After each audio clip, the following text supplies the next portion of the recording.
Hello दोस्तों। आज अपन बात करेंगे कि भाई आपके सूचना सहायक का रिजल्ट कब आएगा। बहुत से लोग बोल रहे हैं, लेकिन एक ट्विटर आया था जो मैंने भी देखा था सचिव साहब का। तो उसमें उन्होंने डेट बताई थी, वो भी कब है जब अगर आपके मतलब चुनाव आयोग उसकी परमिशन दे देता है तो वो उस डेट पे घोषित करेंगे। ठीक है, लेकिन अगर चुनाव आयोग नहीं देता है, वो मतलब परमिशन नहीं देता है, तो फिर वो कब जारी होगा ये नहीं पता है। लेकिन कुछ थोड़ा बहुत पॉजिटिव रिस्पॉन्स आया है तो मैं आपको बता देता हूँ, जो ज़रूरी है आपके लिए जानना। ठीक है, तो वैसे वीडियो को लाइक करें, चैनल को सब्सक्राइब कर लें और वीडियो को देखें पूरा। थोड़ा सा आपको लगेगा और थोड़ा जो डिमोटिवेट हो रहे हैं वो भी थोड़ा से एक्टिव हो जाएं तैयारी को लेके।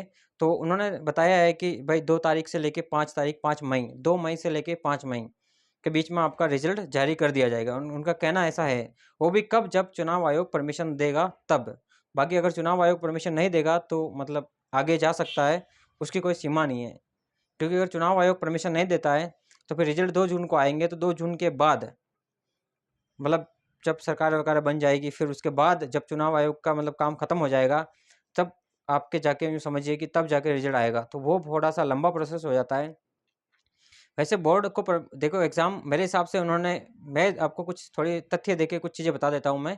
क्योंकि देखो अभी थोड़े दिन पहले सीएचओ का रिजल्ट आया था, प्रथम आंसर की आई थी आपने देखा होगा। अगर जब बोर्ड कह रहा है कि वो परमिशन के बगैर रिजल्ट जारी नहीं कर सकता है, तो आंसर की कैसे जारी करी?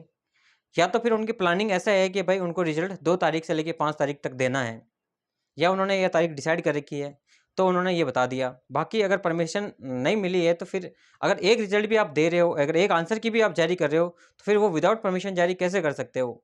ये थोड़ा सा सोचने का, विचार करने की मतलब बात है। अभी कुछ दिनों पहले ही आपको पता ही होगा, तो सीएचओ की आंसर की आई थी, अभी लास्ट ऑब्जेक्शन 11-12 तक कुछ तारीख थी, उसका ऑब्जेक्शन की भी डेट थी, आप एक बार देखना उसमें।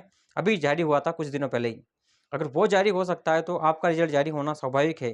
लेकिन बोर्ड का मानस ये है कि आपको मई में ही रिजल्ट दे, क्योंकि ये लेट ऐसे ही होता है। जब कंप्यूटर अनुदेशक का था तब भी ऐसे ही लेट हुआ था। ये यूँ समझिए कि रिजल्ट आने में 3-4 महीने लगा दिए, और फिर आगे डॉक्यूमेंट में 4-5 महीने लगा दिए, फिर 5-6 महीने, कुल मिला के पूरा 1 साल, यूँ समझिए कि पूरा 1 साल बर्बाद कर दिया था रिजल्ट देने में, डॉक्यूमेंट कराने में, फिर ज्वाइनिंग के देने में, फिर काउंसलिंग कराने में, फिर डिस्ट्रिक्ट देने में, फिर उसके बाद फिर डिस्ट्रिक्ट पे काउंसलिंग कराने में, फिर ज्वाइनिंग देने में।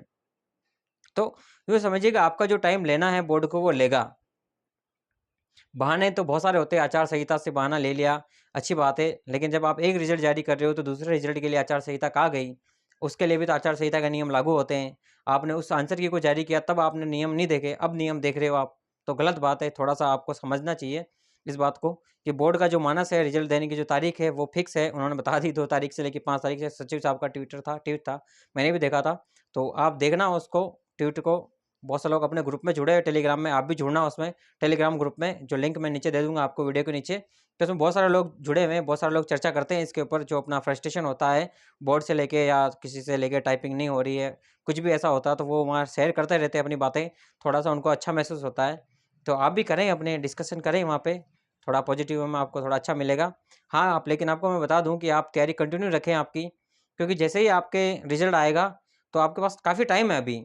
लेकिन अभी क्या होता है, जब टाइम मिलता है आपको तो आप थोड़े से ये हो जाते हो कि यार तैयारी करके क्या करना, अभी थोड़ा टाइम है अपने पास। अब मई का सुन के बहुत सारे लोग कह रहे होंगे, आराम से रिलैक्स हो गए होंगे कि यार अब तैयारी करके क्या फ़ायदा। लेकिन यही टाइम होता है जो तैयारी करने का असली टाइम, यही होता है। दूसरे लोग जब रिलैक्स हो जाते हैं और जब अपन तैयारी करते हैं, तब जाके अपनी कहीं न कहीं उनसे आगे जाते हैं। लेकिन जब अपन भी उनके साथ रिलैक्स हो जाते हैं तो अपन और भी पीछे आ जाते हैं। ये बात आप कभी ना भूलें। तैयारी करने का सबसे बेस्ट टाइम आपके लिए ये है, जब मई में रिजल्ट आए उससे पहले-पहले आपकी प्रैक्टिस इतनी हो जानी चाहिए, अंदर का डर निकल जाना चाहिए। सारा भूत बाहर आ जाना चाहिए कि हाँ, अब तो भाई ये एग्ज़ाम कैसे भी करके मेरे को क्रैक करना है। कैसे भी करके सूचना सहायक में जॉब लगनी है। बाकी आपको सिस्टम असिस्टेंट का पता ही है, अगर उनमें भी सिलेक्शन हो गया तो लोग दोहरी स्थिति में भी फँसे हुए हैं। वो सोचते हैं कि यार इसमें तो नहीं तो इसमें, इसमें तो नहीं, इसमें सोचना ही नहीं है, आपको एक एग्ज़ाम लेना तो इसको क्लियर करना है।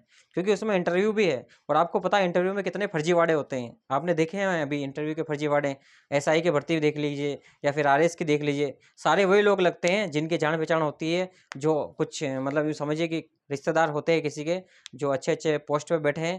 आप देख रहे हो पकड़ा रहे हैं लोग बाग, आपको समझ में आ रहा होगा। ट्विटर चलाया करो, थोड़ा-सा उस पे नॉलेज मिलता है आपको कि कौन पकड़ा रहा है आज, कौन किसकी बारी आई है। तो ये सब आपको समझ में आ रहा होगा कि नौकरी लगना मुश्किल क्यों हुआ है।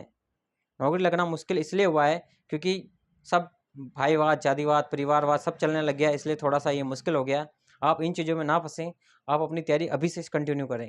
अगर आपके अच्छे मार्क्स आएँ और कभी भी आपका मान लो कहीं कुछ मिस्टेक हुई, कोई आपकी जगह भी लेके निकल गया, तो कभी न कभी हर चीज़ का टाइम आता है और आपका ज़रूर कभी न कभी उस चीज़ पे आप ज़रूर लग जाओगे। इसलिए हिम्मत ना हारें, ठीक है? अगर कम नंबर भी है तो भी आप तैयारी करें।